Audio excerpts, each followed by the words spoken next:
First question will be Brendan, front row on your left. Hey Deante, nice to meet you. Could you talk a little bit about how you grew up not too far down the road on I-10, what it's like to kind of come back to the state of Florida, be able to play at a big program like Florida State? Yeah, so first of all, thank you all for having me. It's an honor. It's a blessing. Like, being a Florida kid, you always want to go to the big three in college, which is Florida State, Florida, or Miami. I always wanted to be a Seminole, so it's an honor to be here. We'll go third row for Jordan. Following up on that, do you have any connections with any of the Jacksonville guys on the program? Did you play against them in high school? And when you were at Western Kentucky, what was it like kind of following Florida State? You know, obviously you weren't there, but you could see what the program was doing. Yeah, I know a couple of people from Jacksonville. Aaron Hester played against him in high school.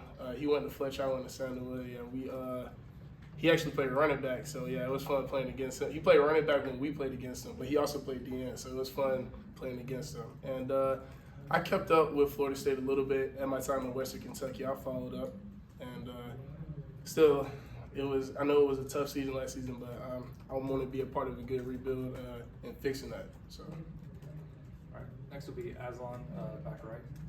Deante, you were all conference as a freshman, and I'm sure there's probably interest in you from other programs at that point. What made sense for you to return to Bowling Green, and what made sense for you to get into the portal now? Can you repeat that question, please?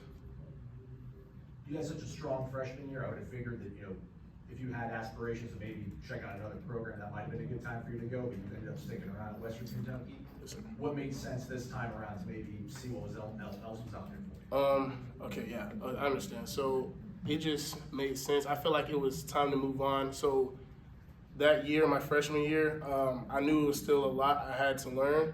And I appreciate that Western Kentucky staff for developing me. I just felt like it was time to move on to bigger and better things, and I felt like Florida State was the greatest opportunity for me. So. All right, we'll go to Ira, second row on your right. Can you take us back through you playing a bowl game, and then like hours later, it seems like you're out here coming here on a visit. Just what was that whirlwind like for you? Oh, so honestly, that was crazy.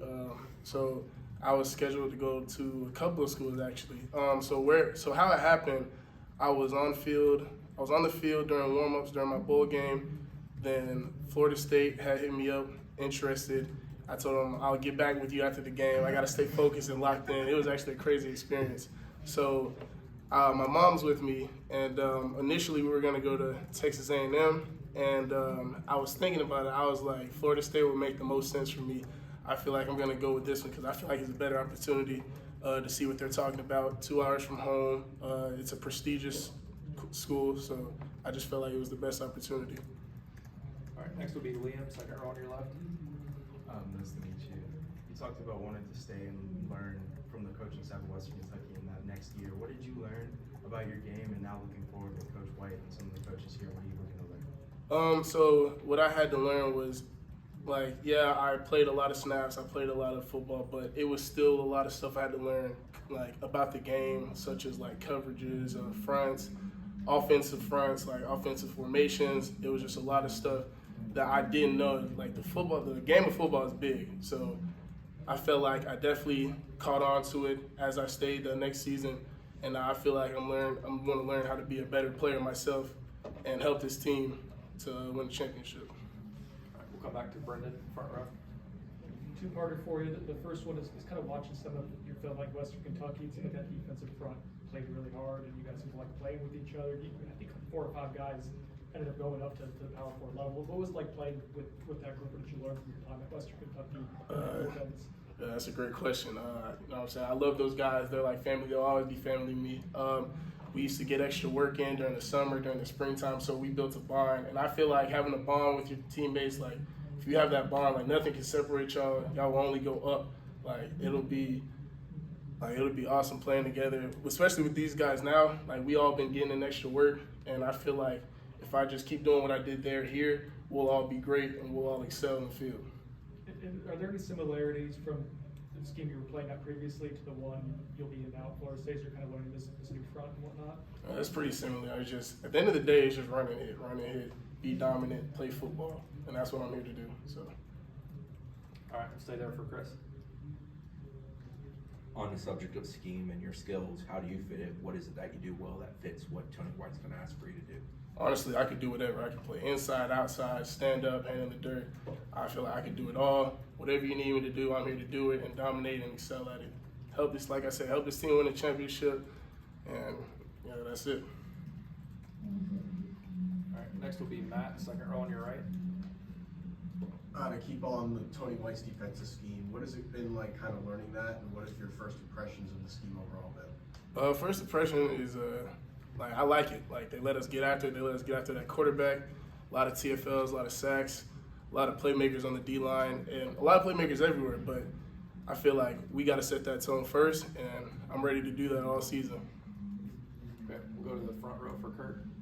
How's it going? Kind of along those lines, I guess. I don't know if you had any relationship with Coach White or Coach Knight, and I guess what your impressions while you were on your visit, and I know they haven't coached you in a practice yet, but since you've been here, I guess, what's it like to be under them? Like they expect a lot out of me, and that's what I want. I love to have high expectations because that makes me a better player, and they're definitely relatable, and I feel like that's something that's important between the player and the coach, because if you can't relate, it's not going to be as strong of a connection, and that's why I'm glad to play under them, because I have a high connection with both of them. So. All right, we'll go back to Ira, second row. You seem like a confident dude. How eager are you to prove to people you belong in Florida State, and how do you think you can do that? Yeah, I'm eager, but it's not a sense of proving to people. It's more of proving to myself. Like I know I can do it. I just have to put it out on tape and dominate. And you know what I'm saying, it's a team sport. So if we all doing good together, our individual goals will arise. Like, so if we all get a championship, you know what I'm saying, everybody's gonna get what they want in the end. So there's gonna be ups and downs, but I'm excited for this season. I know we're gonna do good. All right, Ira again. One of the young defensive linemen that came in last week, one of the transfers, mentioned that Daryl Jackson had been helpful since they got here.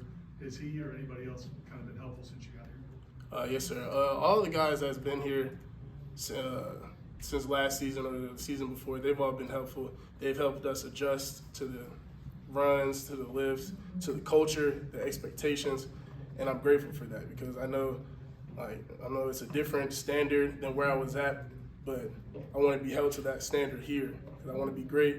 It's a lot of prestigious legacies left here, and I want to be a part of that. So. All right, we'll go back to Jordan, third row on your left. Your first game of the season last year was against Alabama. Your first game of the season this year is also against Alabama. I know that game against the Crimson Tide last year didn't go your way, but what was that experience like, and can you take anything away from that game that you can bring forward to this season? It was a good experience. Got to do it with my brothers. I know it didn't turn out good, but at the end of the day, we just learned that we have to be better, do better, execute better, and that's what I'm here to do. I'm here to execute better, be a better player, and I feel like it'll be a much better game this time. They're definitely a good team. We're a good team as well, so I'm definitely ready for that. All right, we'll come back to Brendan on the front row. Coach White's defenses typically are really good at stopping the run. Is that something that you take pride in your game? Can you talk about your run stopping ability? Yes, sir. If you can't stop the run, you can't rush the passer. You got to earn the right to rush the passer. So definitely stopping the run is something I take pride in, because if you can't stop the run, then that's on who? The D-line.